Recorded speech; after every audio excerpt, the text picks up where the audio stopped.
હવે આગળ વાત કરીએ અમદાવાદના ગુરુકુળ વિસ્તારમાં દુકાનોમાં પાણી ભરાયા. સાડી અને ડ્રેસની દુકાનોનું ફર્નિચર માલ સામાન બગડ્યો.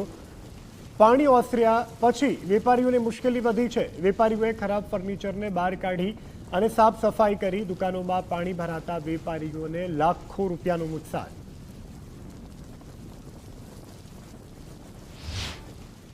વરસાદી તબાહી બહુ વધારે થઈ છે આ વખતે અને અમારા સાડી ને ડ્રેસનો અને ચણિયાચોળીનો શોરૂમ છે અને પાણી છે આટલે સુધી નીચે ભરાઈ ગયા છે આટલા અને નુકસાન બહુ લગભગ 10 થી 15 લાખ રૂપિયાનું નુકસાન થયું છે. ફર્નિચરમાં જો તમે નીચે ઘોડાને વિડીયો તમે લીધો, ઘોડા બધા બગડી ગયા છે, ગાદી બગડી ગઈ છે, નીચેના સ્ટેજ બગડી ગયા છે, બધું વેસ્ટ જ છે અત્યારે. લગભગ 4 લાખ 5 લાખનું ફર્નિચરનું થશે, ગાદીના લાખ 1.5 લાખ થશે અને સ્ટોકનું થશે બધું. ટોટલ લગભગ 15 થી 20 લાખનું નુકસાન છે. હા બગડે જ ને, હારે બગડેલા છે બધા, તમને બતાવું જોવા તો બધા બગડેલા છે. સાડી બગડી ગઈ, ડ્રેસ મટીરિયલ બદલી ગયા, કુર્તીઓ બગડી ગઈ, બધું બગડી ગયું છે.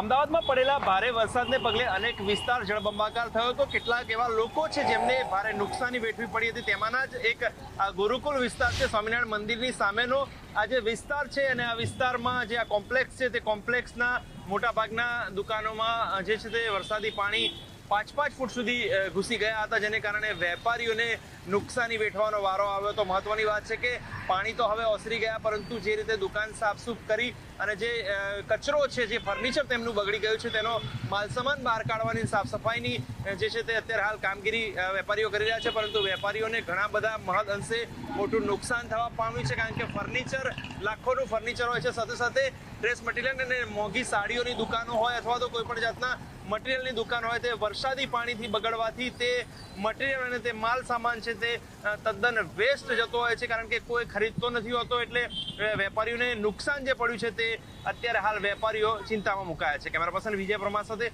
સચિન કડિયા, ગુજરાત ફર્સ્ટ, અમદાવાદ.